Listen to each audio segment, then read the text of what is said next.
NASCAR, like all other sports leagues, has ebbs and flows in who is good, who is mediocre, and so on and so forth. And in the next-gen era, this has been made even more fluid, as some guys will be good to start like Hendrick guys were, and then fall off, or others will be kind of mediocre, and then later in the year, like the Ford teams, do really well. So I want to look at the recent years and see who the top 10 NASCAR drivers are right now. So let's hop to it. At number 10 is the Melon Man and Ross Chastain. While Chastain has basically been the cornerstone of the last 2 years for Trackhouse and has pretty much been the main character of NASCAR with the crazy antics and different rivalries he's in, he has results that back it up. He is a driver who's been on the rise for the last couple of years now, including that last year at Ganassi. And he has 2 years of winning in the one car under his belt and is now an established guy up towards the top of the pack. Like I said before, most entertaining guy in NASCAR, easily him. Just look at the Hail Melon alone. He still, I think, needs to prove a little bit more over time to say that he is a year in and year out championship threat, but his 4 wins in the last 2 years and 35 top 10s speak a wonder about him, and he's led over 600 laps in each season as well. At number 9 is the defending champion and Ryan Blaney. Now, I know a lot of Blaney defenders will probably get upset. How can you put the championship this low? But let's be honest, even if you like this format, you know it's not made to crown who's the best, just make it more entertaining. Though Blaney has shown steady improvement over time. He has got over the playoff hump of being eliminated early on, and now has finally not only made a Final Four, but did win a championship, and he was bad fast at the end of the year. He just never can seem to put a full season together though, and you kind of always wonder where Blaney is at large swaths of the season. This is his second multi-win season of his career, and the second season he's had 3 wins in 1 year, and in the last 3 seasons he's had 55 top 10s and 31 top 5s. He has not missed the playoffs since 2016, whether he wins or gets in off of points. He is consistent, he is fast, and he's probably the fastest guy at Team Penske right now. In 8th is the Great 8, Kyle Busch with RCR. This season was kind of a bit of a rebirth to his career. He had 3 wins, and in the first half of the season, looked to be primed and ready to get his 3rd championship. Still, though, he has definitely passed his peak. As we saw later in the season, the RCR equipment caught up with him. I think that Kyle can elevate this team up in a lot of ways, but they are going to need to improve behind the scenes if Kyle Busch is to compete for championships and more race wins.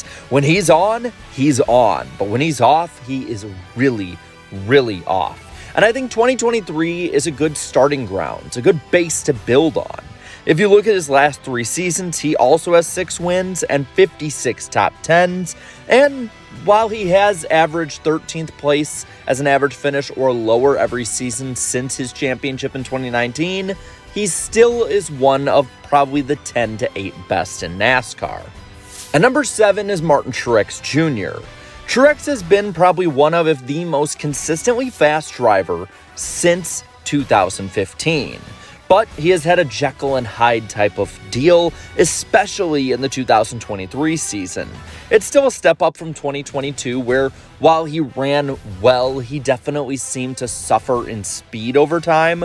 But the second half of 2023 was concerning, and he would be way higher on this list had he not collapsed so epically in the last 10 races. He has 7 wins in the last 3 years, and he's led well over 2,000 laps in that time. But Truex definitely is somebody who we can tell, maybe not in large ways, but at least small enough ways that can escape the radar but still be seen by many.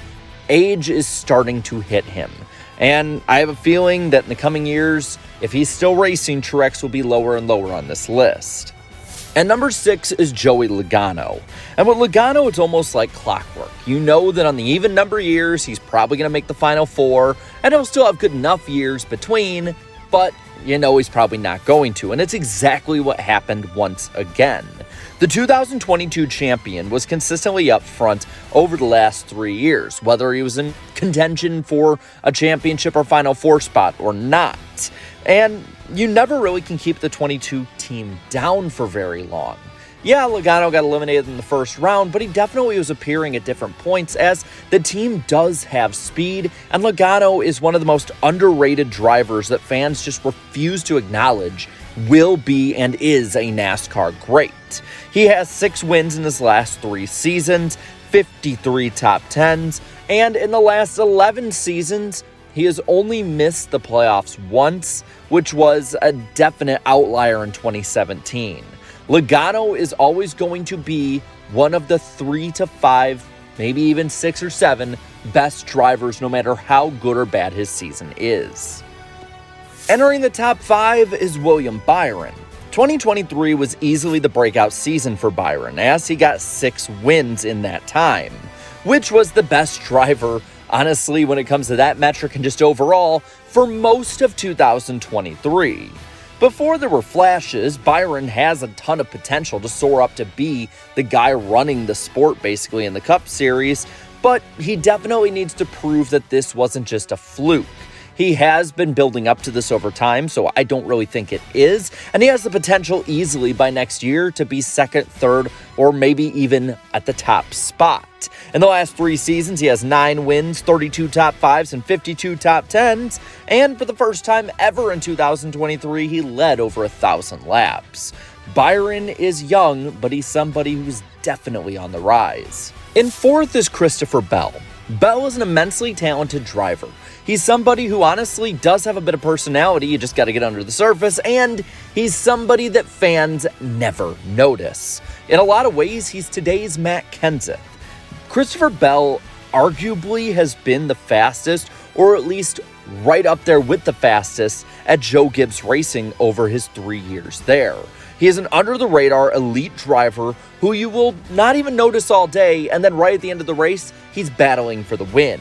He has 2 straight qualifications into the Final 4 and has quietly been one of the best drivers in NASCAR with 6 wins, 29 top 5s, and 55 top 10s in the last 3 seasons alone.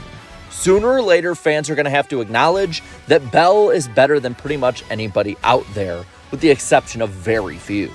Taking the bronze this year is Chase Elliott, and I think everyone is overreacting a ton about Chase Elliott's performance this year. For one, he got a surgery recently on his shoulder, so he's probably racing somewhat hurt over the span of this season. Elliott is still, even in a down year, one of the 5 to 6 fastest guys out there, which is shown by the points scored per race, the number of top 5s and top 10s he was able to get in his brief time in the Cup Series compared to everybody else this year, and the fact that he was missing 7 races and still almost qualified in on points for the NASCAR playoffs this year. He was one of the best drivers of the last couple years, especially in 2022 where he was the best driver, and if 2023 is his bad season, well, maybe he should be ranked higher than 3rd. This is just a conservative ranking. Since the start of the 2020 season, he has 12 wins and 78 top 10s, as well as 3 seasons leading 850 laps or more. And his average finish has been 13th in every season of the last 4 years. Elliott is definitely one of the guys who I expect to bounce back big in 24. In runner-up spot, of course, is Denny Hamlin, because even in lists like these, Denny can never win the top spot. He always comes up just short.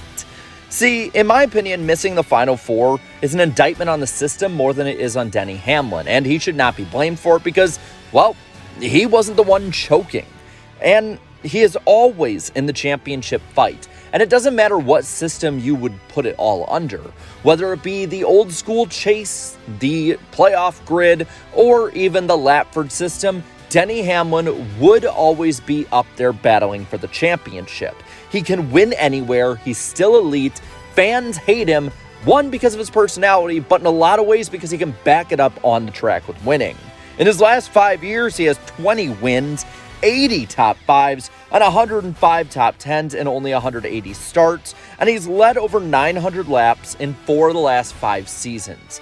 Denny shows no signs of slowing down, and for now, he has to be on the podium.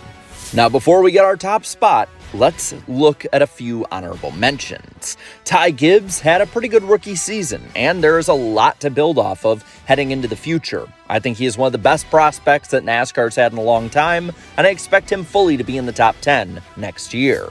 Alex Bowman is somebody who probably would have been in the top 10 this year had he not literally broken his back. I don't know what's going to happen in the future for Bowman. A back injury for a driver is something difficult to recover from, but if he is able to recover to the way he was running before, he should be a borderline guy on the list. Tyler Reddick is an interesting one. Reddick can have flashes where he dominates the field over and over again, whether at a road course or intermediate, and then he can just disappear again for large swaths of the season. If Reddick is to be a championship contender year in and year out, he has to put together a better full season. And then let's round it out with the RFK duo. Chris Buescher had a pretty good year, almost a breakout season if you will, but I'm going to need to see more if I'm going to put him in the top 10. He definitely has the potential and RFK is on the rise, but I just don't know about it yet. And then Brad Keselowski, the one that honestly hurt me the most not to put on the list. Brad did amazing this year after having a dismal 2022, and we've seen in his time with Team Penske that he can be one of the elite drivers in NASCAR. If RFK keeps going on the track it's going right now, Brad certainly will be going for championships and race wins once more, but for now, he has to be an honorable mention. And at number 1, taking the gold, is Kyle Larson. Kyle Larson's the man to beat. Yeah, he's not as infallible when it comes to having to beat him as somebody like a Jimmy Johnson, Jeff Gordon, Dale Earnhardt, or Richard Petty, but he is definitely the guy right now setting the standard. He's been the winningest driver since joining Hendrick Motorsports. His talent alone is unmatched in not only NASCAR, but honestly, you could argue many series in the world. And he's going into every season knowing that he will be the favorite. And we all know it too. You're lying to yourself if you don't think Kyle Larson is the one that you're going to have to beat to get to the championship. Just look at Ryan Blaney having to beat Kyle Larson this year.